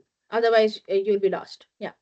Um, so for that, we are not going to extend the problem session too long. So I'm going to actually go over to solutions. I don't really like it. Otherwise, I have to sit and solve this entire problem, which is going to take a long time. Um, so that's why I kind of take a short path. So first of all, whoopsie, that's not what I want. First of all, in order for us to solve these kind of problems that is there, you have to understand CDF. So that's CDF, fx of x, that is capital Fx of x, right? So it's a random variable. It's not the random variable in itself. This is the CDF of the random variable. And it's not defined beyond 0, okay? And beyond 1, it is just 1, right? So in between, something is going on. So in between 0 and 1, there's a sine square pi x over 2, and there's a variable, there's an unknown variable called C. How can you find the value of C? So for that, you need to actually find out the property. So for the property, the constant C should be selected so that the propagation of the CDF is satisfied. So what is the propagation of the CDF? Well, the CDF, first of all, should be less than 1. It cannot exceed 1, remember. It cannot be 5 or 6 or fanciful value like that, because CDF, the summation or the area under all of that CDF is basically 1. You cannot be more than 1. It cannot be a negative value either. So it has to be less than equal to 1. And well, first of all, there are certain things going on out here. So, I mean, people are trying to find out what is the value of sine square pi by 4 to get an idea of what type of values we are dealing with. So, if you actually want to solve the value for this one, the first thing is the property. The property that will enable us to do that, that is what I'm trying to teach you. So, sine square pi by 4 is again 1 over root 2 or whatever, if you find it with the calculator. So if you put x as 0, so sine 0 is, well, 0, sine 1 is pi over 2. So they're trying out all different possible combinations, okay? So they're trying out sine over pi by 4, and sine square pi by 4 is half. So this half point is, they're trying out different kinds of things. But basic point is that you should find out what the value of C is. So to find out the value of C, basically you need to, and sine square, this is like a continuous random space, okay? So continuous random space, you have to go into the properties of the continuous random space. And one of the properties actually does tell us that, well, if you actually integrate out, right? If you take the limits and if your x is very, very, very large, then you can actually say that f(x) of x is equal to 1. So that particular thing, if x is very large, again, if x tends to infinity, so again, we are bound by a certain limit out here, but then you can easily take that to be 1. So that's exactly what they are trying to do out here. They're trying to assume that, well, first of all, let us find out what happens when x is greater than 1, when x is less than 1, and in between. So they are plotting different values of that. And they finally found out that, well, if you plot sine of pi by 4, so sine square of that value is basically half. And sine square is a plot like this. I mean, you don't have to plot the exact thing of sine square, pi by 2 over x. So if you variate x from 0 to 1, you will easily find out that sine of pi by 2 is basically sine square pi by 2 is again 1. So anywhere in between half, and then the constant c should obviously be greater than 0, and it should be less than half because you are half plus and that value, right? So half plus that value. So CDF should be again less than 1, CDF should be less than half. So they have concluded that CDF is 0. But where they have concluded that is from the property. The property states that if you have the entire CDF, you take that entire CDF, you should be able to equate that to 1. So barring the limits of this guy, this particular thing should all add up to 1. As you can see that once the one factor is reached, even if you variate x greater or beyond 1, it's still 1, right? So they haven't given a very good explanation, so I might actually try to explain that a little bit better. But basic concept is again pointing towards property. So they again find out, okay, if c is 0, then this is the point. If c is 1 by 4, this is how it variates. If c is half, this is how it variates. So they are trying to actually study the different points of it, okay? And then they are trying to decide what is the best value of c. Well, so c doesn't have a very constant value. It constantly is like, okay, if c is half, then it's a step function. If c is 1/4, it's a, you know, an oblong, kind of oblong.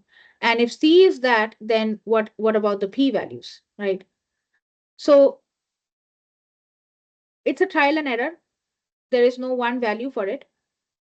And in the exam, if it comes out to be a trial and error method for you, you should be able to say, okay, this upper limit is 0, lower limit is 0, upper limit is 1, c cannot be more than half, right? So this entire expression that you have, this cannot be more than half, because half plus half is 1. So if this cannot be, if the c sine square pi by 2x cannot be more than 1, what is the possible value of c? So you isolate c. First of all, let's see sine square pi by 2x. If x I put 1, then sine square pi by 2 is already 1, right? So x cannot be 1. Or if x is 1, then c should be able to cancel that out and pull it down so that this one is also half. So like that, you prepare, okay, if c is 0, then what? If c is 1 by 4, then what? And then if c is half. C cannot be beyond half because other than c going beyond half, then this part of the equation will be imbalanced. Okay. So like that, they are experimenting. And then the second part, they are actually trying to find out, oops.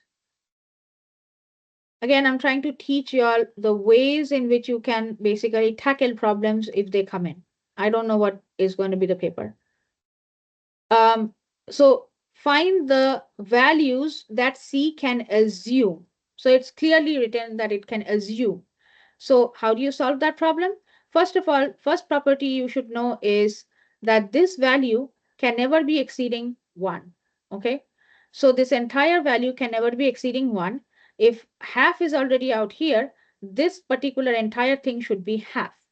If sine square pi x over 2, if that lies between 0 and 1, and if I put 1 as the highest value, you can see sine square pi by 2, pi by 2 is sine 90. So sine 90, if you do it on your calculator, it turns out to be 1. So sine square 90 is also going to be 1. So, uh-oh, 1 plus 1.5, 1 plus 0.5 is, 1.5. It cannot be the value of the function. So C has to be bringing this particular counterpart, this specific counterpart down. So C can be 0, sure. C can be 1 by 4, and C can be half, or anything in between, so that this particular value does not go over 1.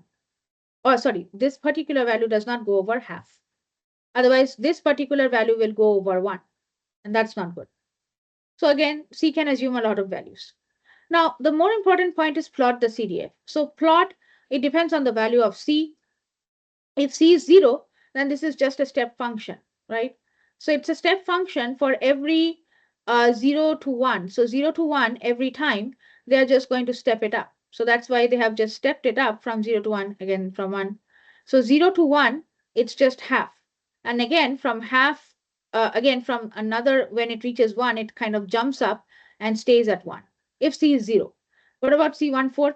So if it is 1/4, then they have just calculated a lighter parabola. So it's 1/4 of um,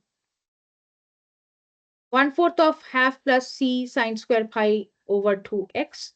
So it's just going to be a curve rather than that. So if you all have calculators which are TI calculators, they will sometimes be able to plot these kind of things. You can do that as well. No harm in that. Um, Again, for that, if x is greater than 0, for example, you know how to solve that. Just flip that part, 1 minus px less than 0, and then so the major part is that can you plot it and then find out if x is less than greater than 0. Greater than 0 means x less than 0, and x less than 0 is let's see, s x is less than 0. Well, if x is less than 0 for any other points, it's obviously 0. For this specific point, if x is less than 0, you have to put 0 in times of x, and then this entire equation is going to just vanish off, and you remain with half. So that's why the answer is half. So finding out the value of C is allocated to a specific property, right? That's all. Now, chances of this problem coming is very, very less, but it runs on the same principle. Now we are going to go over PDF. So what is PDF and why do I keep saying that differentiation is important is because of the definition. It is defined as the counterpart of differentiation. So mathematically what is happening is, if you go into the math of it,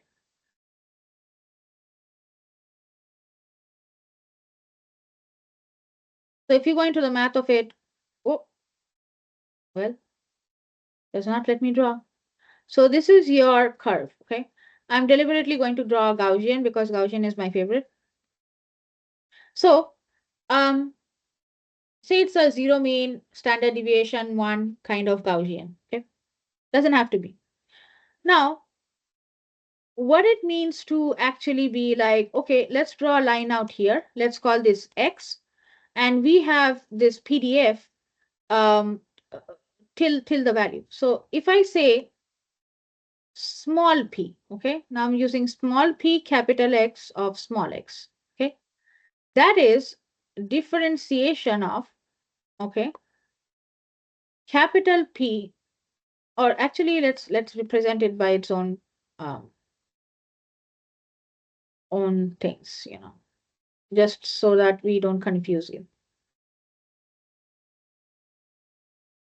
Capital F X of X. What does this visually mean and what does this geometrically mean? Okay, so first of all, the definition, it's not much of a definition other than a mathematical, you know, format, if you may. I mean, it's just differentiation, but it does have certain interesting properties that might be of use to us. Let's put it that way.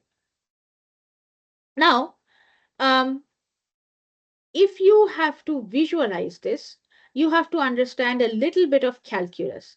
So remember, in calculus, we divided the entire graph into small strips like this, right?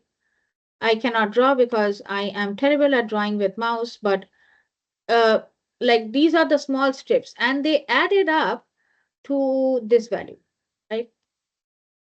So these smaller strips that are there, that's kind of like we are taking that and we are just integrating it to find out the entire area. Okay. So um, it can be defined in calculus ways, but I'm not going to. Your book does that very, very well, but I'm going to just directly go into the properties of it.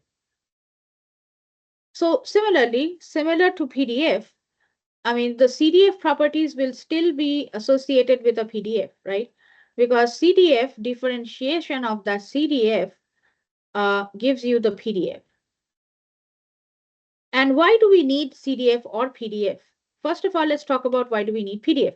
PDF is another way of looking at the data. Remember that when we have images, and I can actually show you my thesis out here. Well, not the entire thing, obviously. So, oh gosh, I cannot show you anything right now because these images are horrible, horrible images. Um, well, so imagine the image of a Pac-Man, right? So the image of a Pac-Man that is there, if I feed this specific frame right out here in the computer system with this horrible looking algorithm that is there, it's just going to form numbers. So now we are trying to understand these numbers. So as many types of properties or anything that we find that is going to help us study these different types of random numbers or random variables as we call them, the better. So PDF is again one of those characteristics which gives shape to the curve. So the different shapes of the curve, they are formed by PDF.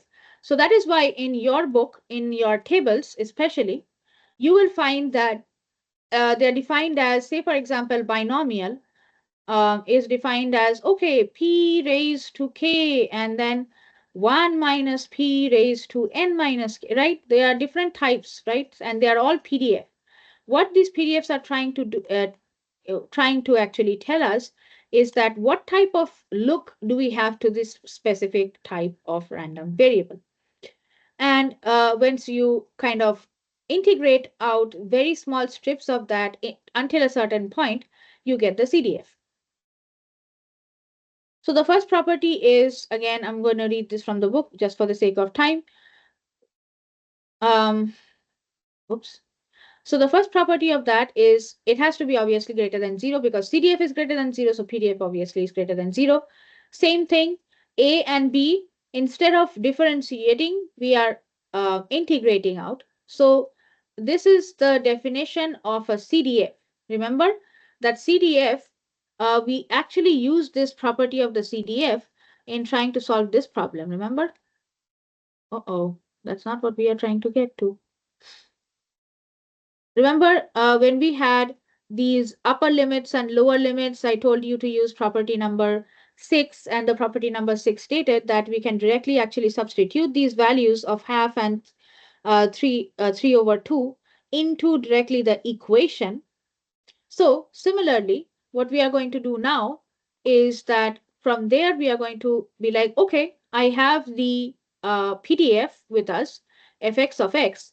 So if we integrate all the points with the PDF, so all the little strips of lines, we are integrating that from limit of a to b, where x is bound between a and b, then we get the CDF.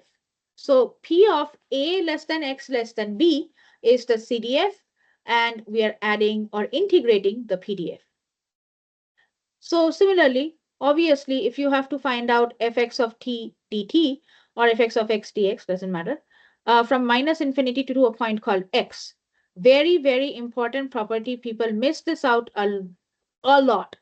So we are integrating from minus infinity to a value of x. Why? Because the definition states that fx of x is equals p of capital X less than small x. That is why we are integrating till small x and not till minus infinity. Majority of the students go wrong in this one. And this is also an extreme, yeah, what Can you repeat that last statement one more time? yes, yes, yes, yes. So I'll actually explain you, Forget about that. So let's actually learn it, and rather than memorizing it, let's learn it. Okay. So I'm glad you asked though. Okay. And so imagine we have a curve. Okay. All right. Now we are basically taking smaller strips like this. All right.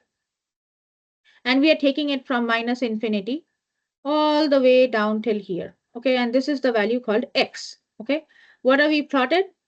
We have plotted a small fx. So this is the PDF. Okay. PDF. All right. So now what we have is that, well, we are trying to find out the CDF. Okay. What is the CDF definition? P of, so if you don't know anything, just write the definition. That will kind of make sense to you. P of x less than x. That means we are supposed to reach till this point x. Okay. So what we can do is, I know PDF and CDF relationship. If you want to get PDF, you differentiate. If you want to get CDF, you integrate. Right? So integrate till from where? From minus infinity side, right? And what are you trying to integrate? You're trying to integrate the function, right? But till what point? What is the upper limit? What is the upper limit? Can you go beyond x? Beyond x, my function is not defined, man. So you cannot go beyond x. So this is x. Is that clear to you? Yeah. Yes, thank you. Yeah. So it's easy. It's easy for you to understand because beyond x, well, I haven't given you any definition beyond x, right? Yeah. So beyond x, you have nothing. I have given you permission to go till x. So that's where you are going to go to, and we are going to integrate that, and we are going to get the CDF. Yeah. The next very important property, actually, I'll write it on my own. I don't want to go back and forth. So the next property is also very important. So if you integrate the fx dx, right, and whichever limits, like we put minus infinity to infinity, but if your function is not varying from minus infinity to infinity, you put the function limits out here, okay? So say, for example, you have a function like fx of x, whoopsie, as, I don't know, e to the power of 2x, okay? I don't know. I'm just inventing functions. So if you have that, and I don't even know this is going to work or not anyway, but if x is between 0 and suppose 1, okay? So then, guess what? This definition of infinity changes to 0, and this definition of infinity changes to 1. But generic format is minus infinity to infinity. You have this entire, so you are basically integrating all of the small strips. Remember, area under the entire CDF is always 1. So if you add up the entire strips of all these different integrals that you have, that's shown in gray out here, you still get the CDF, and CDF cannot be greater than 1.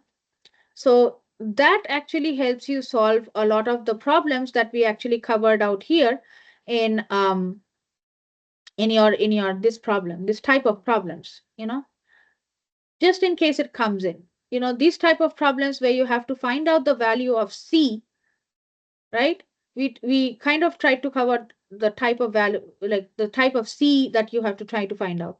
So once you actually get to find out the value of C or assume the values of C, how do you do that? First of all, you have to equate it with something. So this expression cannot go beyond 1.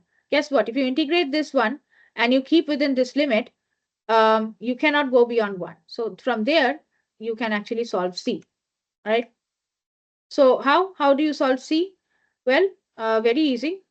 So say, for example, I'm just going to risk it and write C, okay? So how do you find out? I'm just making up a problem, okay? So might not be as good looking problem, right? So how do you find out C out here?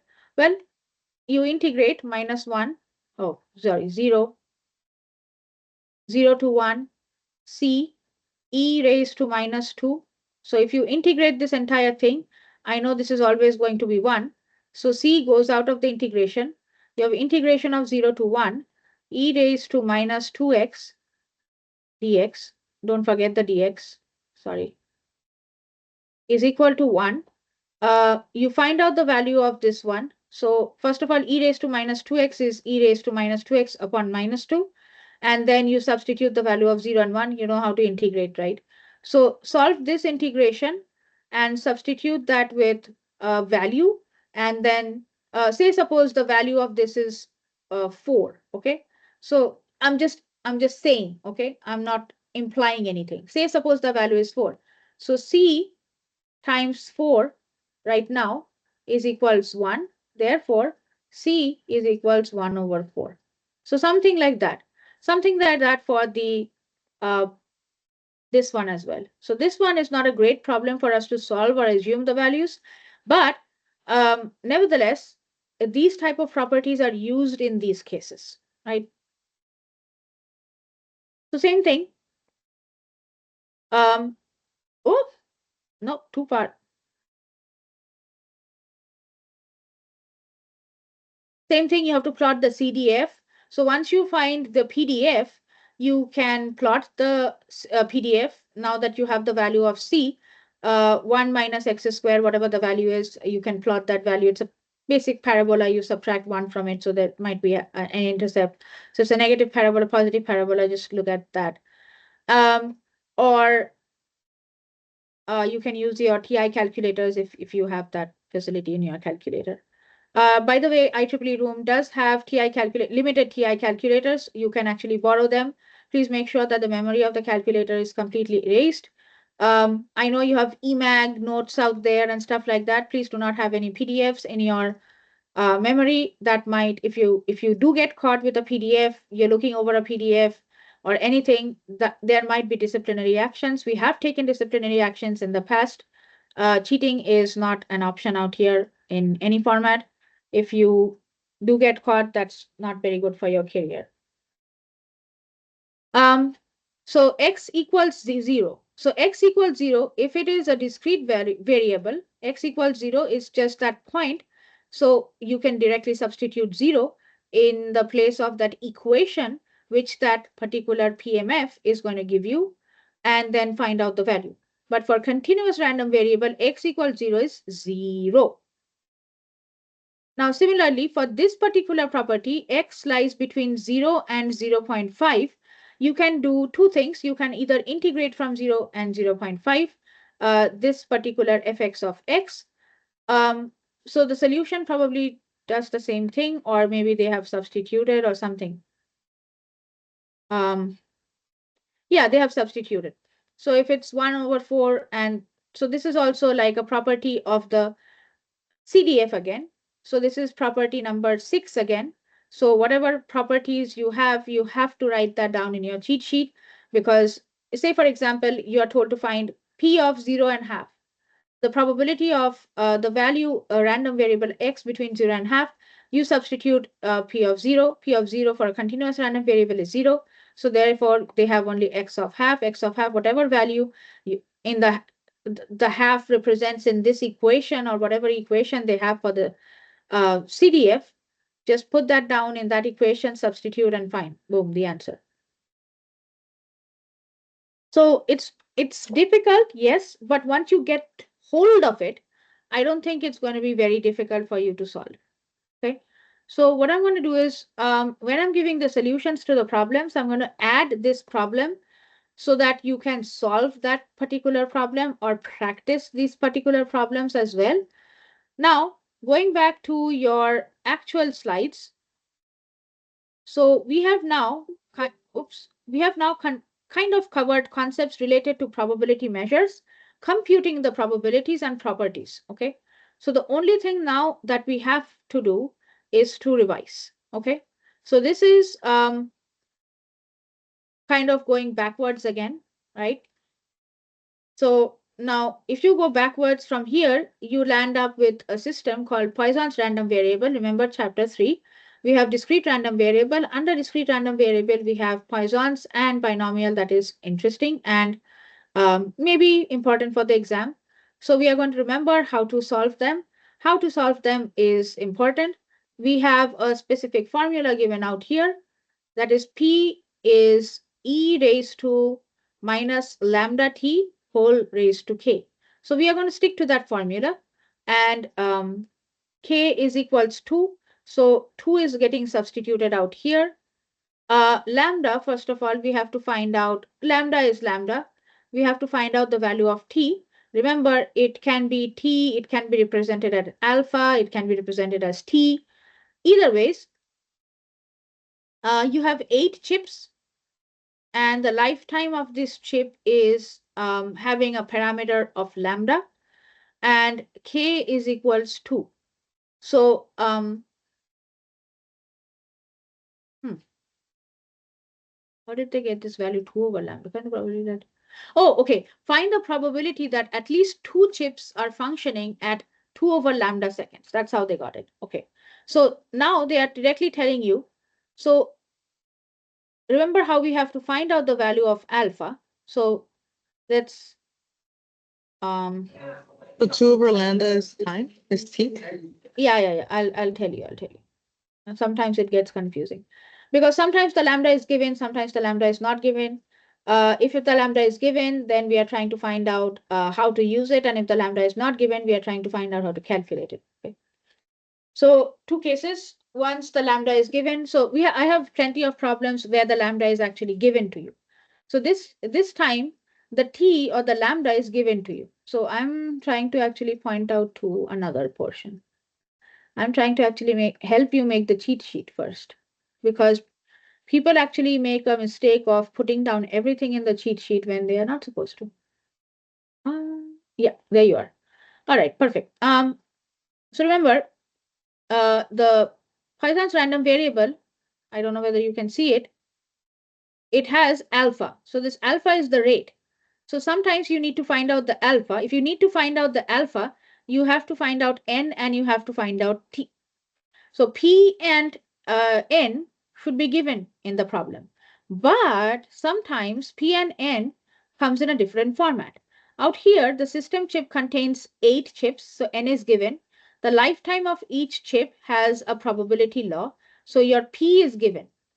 Okay, so the P is going to determine, so N times P is going to determine somehow the value of lambda, right? But you have to find out whether at least 2 chips are functioning. Okay. Um, so not only do we have to find out the probability that the 2 chips are functioning, but the 2 chips are functioning after a certain amount of time interval. Okay. So this time interval t is kind of given to you right now. So I'll tell you why. Find the probability that 2 chips are functioning. So first of all, let's find out if out of the 8 chips, what is the probability that 2 chips are functioning? This is an important concept actually. So n is greater than 2. Why? Because probability that at least, this is the important part, at least means by minimum. That means more than minimum. At least means 2 or greater than 2, right? So this is exactly what has going on. So 2 or greater than 2. Now we don't have a direct definition of that. So we change that to n is, so n is less than 0. So they didn't write it very well. So first of all, this should be written as 1 minus p of n less than equals 2, right? So less than equals 2 means, well, there are 8 chips, right? 8 chips, well, it can be less than 2 in only, so not even less than equals to. Less than 2 in only 2 different ways. Either it's 0, that means it contains no chips, or it contains 1 chip.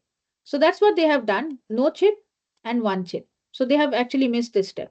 Anyway, so that's exactly where you are trying to find out that, find the probability that at least 2 chips are functioning. Now, functioning at what rate? So the rate that we are functioning it at is, get the, what the hell? Oh, there you are. So the rate is now given to you. So this is the rate at which we want the chips to function. Okay.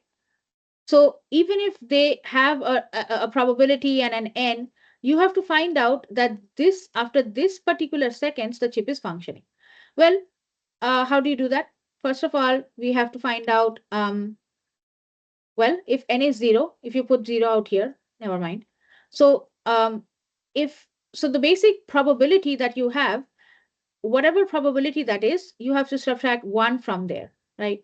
That's what we are trying to actually get towards, right? So at least two are functioning means that if if you substitute the value of 2 over lambda in place of t, right? So at least two are functioning given that, right? Given at least two are functioning, we are just trying to find out that, okay, let's separate this case. Let's separate this case and then let's separate this case. Okay. So now what we are trying to find out exclusively that let's find out what the probability is of the chip functioning after 2 over lambda seconds. Okay. So after 2 over lambda seconds, that means after a certain time has passed by, you are trying to calculate the rate, right? So the probability will still be the same. What we are basically trying to find out is that if x is less than 2 over lambda or x is less than, so bare minimum time of 2 over lambda, anything less than or equal to that time. If that is getting calculated, then what does it look like? So just the with just the probability, okay? Now, we have find the probability at least two chips functioning after 2 over lambda seconds. But if you see, this guy is less than or equal to, right? This guy is less than or equal to. But we have after, not before. But this is kind of like calculating before. So we want basically x after 2 by lambda seconds. But what we are calculating is the before. So we subtract 1 minus to actually make it the after. So these are the small tricks. I don't think your problems, I have seen your problem sets. I don't think your problem is this much complex, although, okay? It's very, very basic problem set. So I'm trying to make you go through the difficult problem set, not to give you a hard time, but it's just for me to explain to you that this is how much you can actually go to. This is the extent that you can go to actually pick up every single line, pick up every single word, and go through every single line and steps. So then you calculate that value. And now you're calculating, okay, let's combine these two guys out, right? We have n greater than 0. I'm so sorry, n is equal to 0, n is equal to 1. And then you have x basically less than 2 over lambda, that part. So you put this value, where is my mouse every time? You put this guy's value, you substitute that out here, and you substitute that out here to find out your final value. Okay, very complex problem, very, very complex problem. Okay, shouldn't be given to, I would go and say it shouldn't be given to undergrad students, at least at your level. But we have these kind of problems, but I'm pretty sure that these kind of problems are not that much required out here. But anyway, we are going to learn how to solve them, right? And this is how you solve them. So if you want a simplified version of that, yes, please keep it. If you want a simplified version of this one, you can go ahead and just for the understanding part of it, oops, that's my thesis. That's not what I want. Just for the understanding part of it, you can actually go through the problems that I have out here, much more simpler problems that I have out here on, data centers or a page having some kind of request send or yeah, I have many problems. Like then there is a web server request, a Poisson variables request. So just pick out one problem and understand that problem. Wherever you find rate or time mentioned, either that time will be mentioned in the form of actual time, or it will be mentioned in the form of with alpha equals lambda t. So there will be some form of calculation or something mentioned, where lambda is the average rate of arrival in queries per second, and t is obviously the time.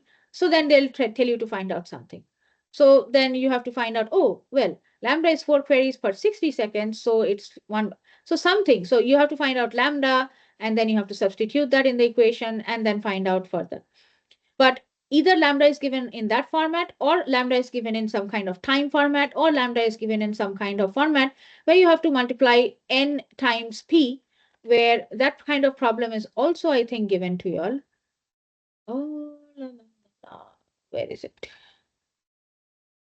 Yeah, see, times p is equal to, and that particular part is basically used as alpha. So it depends. So as you do the problems, as you practice the problems, you will be coming to know about it. Now, so the problem before that is basically what we did as retransmission. So this one was a mixture of binomial random variable and Poisson's I'm so sorry, binomial random variable and geometric random variable. The last part was retransmission part. So transmission, transmission, transmission. That means all of them have failed. They have all got retransmitted, but the last one passed. So this is written in a horrible way. Again, I'll try to solve it in a better way. But basically, the idea is that geometric random variable, you repeat the experiment until there is success. Nothing of that sort kind of rules in your binomial. So the first part, it's 0 or 1 error. 0 error is, well, 0 errors, so there is no error probability there. And 1 error means that there is a error probability. So you just find out the values in your calculator and find out the value, right? Nothing extraordinary in that, other than the fact that you identify this problem. Very clear identification is the bit error rate. First, you see that the block is n, the p is 10 raised to minus 2. You're pretty much sure at this point of time if it's mentioned binary communication, heating system, hiring, firing system, toss of a die kind of thing. Toss of a die is a very clear indicator that you can listen, you can use counting methods to solve all of these problems. I'm not forcing you to use binomial, right? If you can solve it by counting methods, do it, but it's easier. Now, this one again goes back to the Bayes rule. So the Bayes rule again gives you kind of totalitarian formula where you have lots of people, you have to calculate the total probability of each of the possible combinations and what are the contributions of each of the probabilities of the possible combinations. That's going to stay in the denominator, and whoever is going to be asked for is going to stay in the numerator. So what is the percentage of A contributing to no changes and no profit or no anything, or A contributing to the maximum amount of chip failure, whatever it is, that stays in the denominator. Sorry, that stays in the numerator, and what goes in the denominator is the total probability. And for your counting, however, this is a tough problem for me to actually put up for counting, but um, what I'm trying to get to again is a basic idea of, again, 50 items are there, 40 goods are selected. So how do you select 40 out of 50 goods, right? How do you select 10 out of all the 40 goods? How do you select? So all those ideas.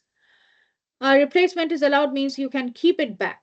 So K equals 0, 1, 2, 3, 4, 5 without replacement, with replacement. There are two types of options, right? So with replacement, I have given one kind of example where we pick one defective item and four other non-defective items, where we pick two defective items and 5 minus 2 and 3 good items. So like that, you can generalize the entire items, and then after generalization of that entire item, you can pick these items. So remember that suppose you test 5 samples with replacement, which means that every time you replace the particular item that you are taking away from that event, your number is still staying 40. So remember how you had experiments where we did this, where we had blank spaces. And I'm like, oh, there are 26 letters, fill it up in four possible ways. We said, oh, yeah, yeah, okay. 26 times, and then 25 times, and then 24 times, and then 23 times. No, you cannot do that with the word of with replacement. With replacement, you can say 26 times 26 times 26 times 26. Because we are replacing back the word, your sample space still stays the same. So again, uh, now how many ways can you choose it? Well, I have just given 26 alphabets. If I would have been very specific about A, B, and C, then you had to arrange them as well. So your arrangement will actually take more number of ways. So NPR or NCR, if you arrange them amongst themselves. Of course, we are trying to find out if X is the number of defective items in the sample, what is the probability of finding that the capital X, which is the number of defective items, is basically equals 5, right? So what is that? And then if Y is the number of defective items in the sample, we have to test 5 samples from a lot without replacement. Now we have this concept of 26, 25, 23, 24. Then what does the entire probability look like? So you'll see different ways of doing it, right? The basic point is that you understand. So if you understand counting methods, like why did I do 26 times 24 times 23 times 22, or why the without replacement is this way, why the with replacement is this way, then you are okay. You're okay for the exam. Now, this type of problems, again, it has been suggested by your professor. Um, Drawing a black ball, drawing a white ball, replacing it without replacing it, or what is the condition? Conditional probability is that whatever you have as intersection divided by whatever event already occurred. Okay. So go through these problems. I have extra problem sessions that I'm so sorry, extra problem slides that I'm going to upload. Um, Let me just get out of this guy. Nope. Okay, that is, please. Yes, I'm going to upload as many slides as I can. You don't have to go through all of them. Just go through the ones that you understand, stick to that example, or if you want to practice some of them, I have plenty of examples for that. um I don't recommend you go through all of them like a like you are going to get confused or in the stage of absolute confusion. But what I would recommend, however, is this slide that I have taught you with has already been uploaded. And since I have been told specifically by Dr. Twaja to go according to that suggestions, I would maintain that. And please wait for my solutions to get uploaded by 10 p. Oh, this is 9:18. So I would probably take till 10:30. I'm sorry about that, but I'll upload my solutions and then you can immediately start matching your solutions to that. And if you have any questions or concerns, I will be taking a session from I let me see. I don't know. Now I have to check it. So I do teach a lot of classes. Let's uh, let's see. What about your syllabus? There's no syllabus. I am shaken. Where is the syllabus? So it should be from 10 to 11 or 11:30-ish. I should not be available at that specific point of time. Other than that, don't I do think, however, that I will be available after that. If you want to contact me or get in touch with me, yeah, I don't see the class timings. I'll post it on the exact time that I'm available. So if you have any questions or concerns, please reach out to me tomorrow anytime. Shoot me an email, shoot me something on Teams, I'll be available. Other than that, I'm going to stop sharing, stop recording. Best of luck for your exam. I will be proctoring your exam. Dr. Twaja will not be there. So if you have any questions or concerns about your exam, please let me know. Thank you.